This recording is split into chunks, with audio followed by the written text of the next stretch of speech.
আমার কোনো শোক নেই, আমার কোনো বিষাদ নেই। হে কুরুবৃদ্ধগণ, আপনাদের নীরবতায় আমার কোনো ক্ষোভ নেই।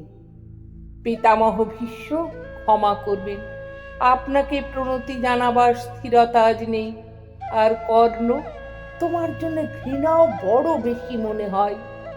আর হে আমার পঞ্চস্বামী, আর্যাবর্ত বিজয়ী বীরশ্রেষ্ঠ অর্জুন, শক্তিমান ভীম, নকুল, সহদেব আর আপনি ধর্মপুত্র, আপনারা আমার কৃতজ্ঞ অভিবাদন গ্রহণ করুন। আমি সর্বজ্ঞা নই, যজ্ঞভূমির অগ্নি থেকে আমার জন্ম, ধর্মাধর্মের ক্ষুরধার পথ আমার অজানিত। আর্যপুত্র, আপনার বিচার তাই আমার পক্ষে ধৃষ্টতা।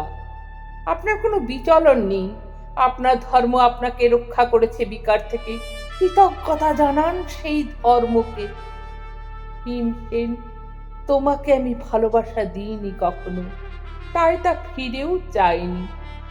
শুধু তোমাকে আমার জিজ্ঞাসা ছিল ফাল্গুনী, ঊর্ধ্বচারী মৎস্যের ছায়ালীন চোখের থেকেও দুর্লক্ষ কি দুর্যোধনের বুক? বলো সত্য করে। প্রেম নয়, শুধু পৌরসের আস্ফালনই ছিল পাঞ্চালী বিজয়ের পটভূমি। কিন্তু মিথ্যা প্রশ্ন, আমি জানি তোমার কোনো উত্তর নেই, যেমন নেই কোনো ভালোবাসা। তোমার শুধু আশা আছে, কৈশোর থেকে তুমি জেনে এসেছো বীরবজ্ঞা পৃথিবী আর রূপমুগ্ধা নারী।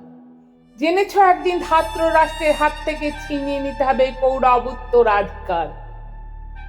জেনে এসেছো যেখানে যা কিছু সর্বোত্তম সেখানেই পৌঁছতে হবে তোমাকে। শুধু এই কুমারী লক্ষ্যের দিকেই তোমার দৃষ্টি ধনঞ্জয়, তাই অনায়াসে তুমি সরে যাও এক নারী থেকে অন্য রমণীতে। তোমার পূর্বপুরুষেরা যেমন একদা এক তৃণ প্রান্তরকে নিঃশেষ করে চলে যেতেন বনান্তরে, এই দ্রুত সভায় দাঁড়িয়ে আমাকে জানতে হলো নারী শুধু কয়েক প্রহরের বিলাস সঙ্গিনী। মণিময় হার, শত সহস্র তরুণী দাসী, দান্ত মাতঙ্গ গন্ধর্ব প্রেরিত অশ্বযুত, আর আমি পাণ্ডুপুত্র বধূ, এক পংক্তিতে দাঁড়িয়ে আমরা সবাই অপেক্ষায়। পিতৃগৃহে যেমন দেখেছিলাম আহিরিনীরা দূর গ্রাম থেকে নিয়ে আসে তাদের পশা, আর তার উপর ঝুঁকে পড়ে লুব্ধ ক্রেতার দল, আমাদের ব্যবহার করার জন্য তেমনই উন্মুখ হয়ে আছে যারা আমার পতির আত্মীয়।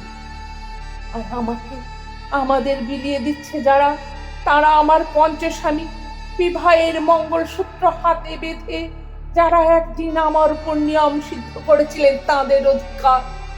না, শুধু এই রত্নমণ্ডিত সভাগৃহেই নয়, আরো আগে আমাকে জানতে হয়েছিল আমার কোনো বাসনা নেই, নেই কোনো নিজস্ব ইচ্ছা।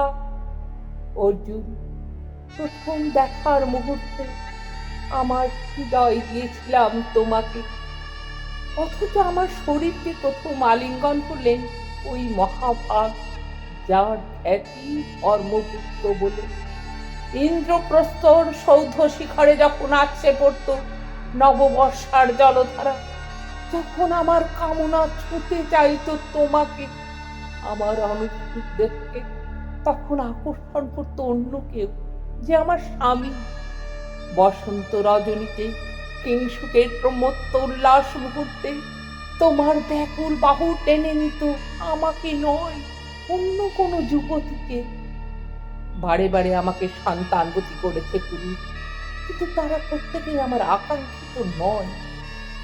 কোনো প্রার্থনা নেই আমার। কুরুবৃদ্ধরা বিলাপ করুন, জ্যেষ্ঠ পাণ্ডব প্রহর গুনুন কোন পুণ্য লগ্নে ধর্মরাজ্য নেমে আসবে মাটিতে। অনুগ্রহ করে স্তব্ধ হও। নকুল, সহদেব, বিচ্যুত হয়েও না অগ্রজের প্রতি অটল বিশ্বাসে। আর অর্জুন, অন্তঃপুরে যাও, যেখানে তোমার জন্য স্নিগ্ধ শরীর সাজিয়ে রেখেছে তোমার কোনো প্রেয়সী। নয়, লজ্জা নয়, এই রাজগৃহে দাঁড়িয়ে আমি জানলাম প্রেম নয়, শ্রদ্ধা নয়, অধিকার নয়, নারী শুধু প্রয়োজনের।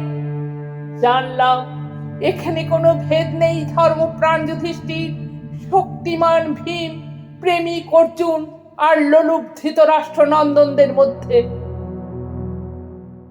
প্রতিকার চাইছি না, যা শুধু বিলাসে সেই বস্ত্র ছিনে নেয় যদি কোনো দুঃশাসন নিক। আমি কাঁদছি না। চারপাশে ভাসানের ডিঙায় পশুদের উদ্দাম নাচের ভঙ্গি আমি দেখছি না। চারপাশে ক্লিপ্তদের অক্ষম বিলাপ আমি শুনছি না। ধনুর্বাণী, আমি ফিরিয়ে আনছি আমার জন্মের স্মৃতি, যজ্ঞের আগুন।